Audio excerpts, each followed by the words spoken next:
मध्य प्रदेश में दलितों पर अत्याचार, आदिवासियों की बहनों को गायब कर देना, 2 साल में 2 लाख बहनें गायब हुई। सबसे ज्यादा कर्जदार प्रदेश हमारा है, हम सबसे बड़े बेरोजगार हैं। कैसा प्रदेश है हमारा कि 97% किसान आज कर्जे में है। हमारे मुख्यमंत्री इधर कर्ज लेते हैं, लगातार लेते हैं, रोज लेते हैं। पूर्व मुख्यमंत्री वर्तमान मुख्यमंत्री को अस्थिर करना चाहते हैं।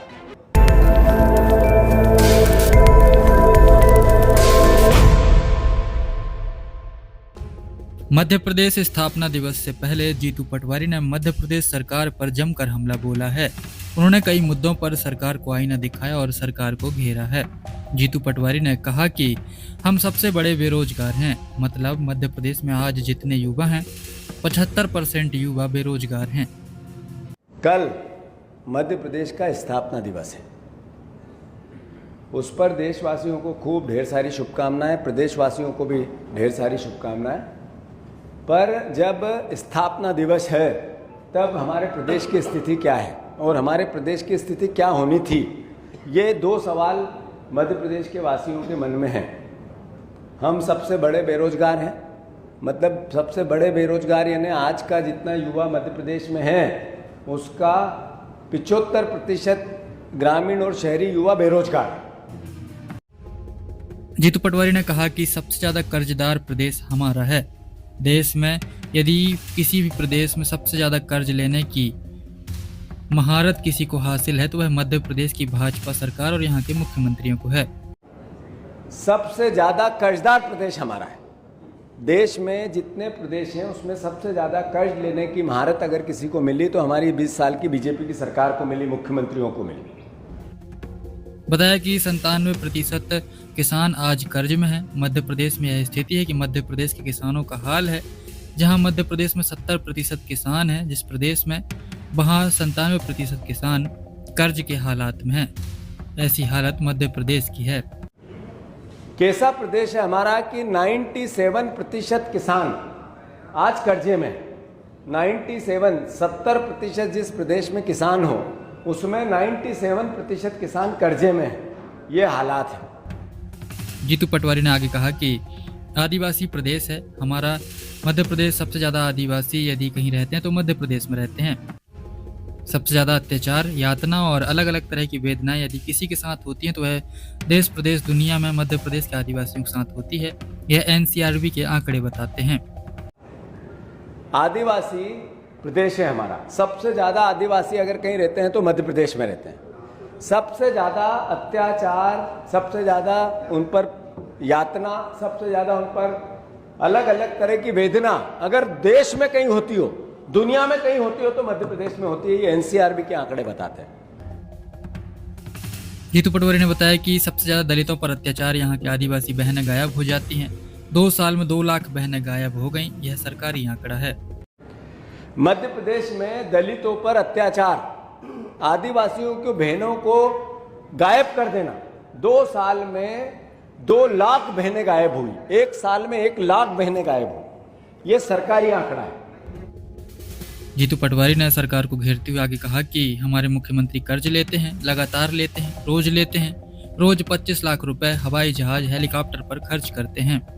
इस तरीके से जीतू पटवारी ने कई मुद्दों पर मध्य प्रदेश सरकार को घेरा और आगे उन्होंने और क्या कहा ये सुनते हैं।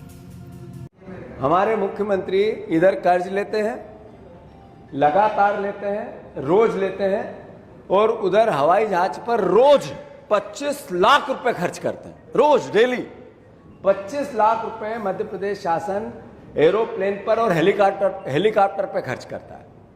अभी आप कर्ज ले रहे हो, इसलिए मैंने अभी मीडिया से भी कहा मध्य प्रदेश का स्थापना दिवस है।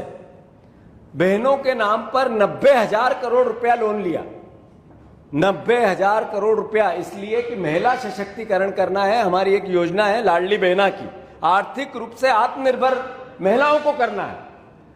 उसमें से 41,000 करोड़ रुपए का बहनों को पूरा जब से योजना आई पेमेंट हुआ।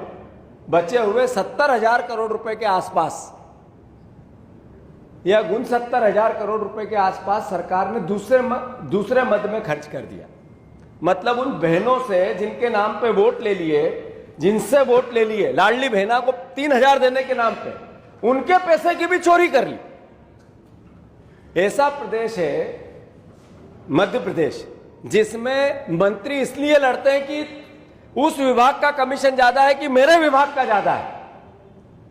सार्वजनिक भ्रष्टाचार करने की महारत अगर किसी को हासिल है तो हमारे मंत्रियों को। मैंने 5 बार 6 बार सार्वजनिक स्थान पे कहा कि एक मंत्री ऐसा कहे छाती ठोक के कि मैं ईमानदार हूं तो हम उसका काला चिट्ठा प्रदेश के सामने ला देंगे।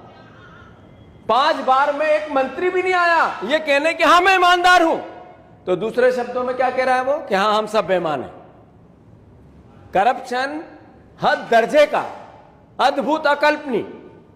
हमारी सरकार ने स्थापना दिवस पे ये बात हमें याद करना बहुत जरूरी है कि 17,000 करोड़ रुपए का रेवेन्यू का लक्ष्य रखा है, इसलिए इससे कि शराब बिके उससे, मतलब नशे से सबसे ज्यादा मद पैसा सरकार को आए, उसके लिए 17,000 करोड़ रुपए का लक्ष्य देश में दूसरे राज्य में किसी में भी नहीं, सबसे अव्वल है।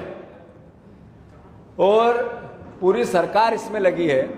पूर्व मुख्यमंत्री शिवराज सिंह चौहान, आखिर प्रदेश हमारा है, हम विपक्ष के हैं, सरकार बीजेपी की है, पर है इसी प्रदेश की, जनता ने चुना है, हमारी भी सरकार है, पर पूर्व मुख्यमंत्री वर्तमान मुख्यमंत्री को अस्थिर करना चाहते हैं। इस तरीके से मंत्रियों का एक समूह बना, उनने आरएसएस में शिकायत की, वो अलग अलग तरीके से रोज दिल्ली में मोहन यादव की शिकायत करते हैं कि यह भ्रष्टाचारी मुख्यमंत्री है। स्थापना दिवस पर कांग्रेस पार्टी ये चिंता नहीं करे तो कौन करे। मैं आप सबसे आग्रह करना चाहता हूं, यह चुनौती है, इसलिए कांग्रेस को अपना दायित्व निभाना है। मैंने कल ही प्रधानमंत्री जी को एक चिट्ठी लिखी है, उसमें आग्रह किया उनसे कि सर 5 पूर्व मुख्यमंत्रियों की 4 और एक वर्तमान मुख्यमंत्री की एक कमेटी बनाओ, क्योंकि आज का मुख्यमंत्री समस्याओं के समाधान पर कोई गंभीर निर्णय नहीं लेता, प्रयास ही नहीं करता, और आर्थिक चरमराहट से दूर इन सब समस्याओं से निजात पाने के लिए दलगत राजनीति से ऊपर उठकर एक नया उदाहरण देश में पेश हो कि कांग्रेस और बीजेपी दोनों मिलकर, हम सिर्फ बुराई नहीं करना चाहते, हम आरोप नहीं लगाना चाहते, हम सकारात्मक विश्वास के साथ सरकार को सहयोग करना चाहते हैं। तो मैंने चिट्ठी लिखी कि आर्थिक अराजकता को लेकर कैसे हम निपटें इस प्रदेश के आने वाली भविष्य को सुधारने के लिए, इसके लिए आप प्रयास करो। प्रधानमंत्री को भगवान सद्बुद्धि दे कि वो ये बात माने, और कमलनाथ जी और दिग्विजय सिंह जी का भी उपयोग करें। हम सत्ता में बाहर रहकर भी मध्य प्रदेश समृद्ध चाहते हैं।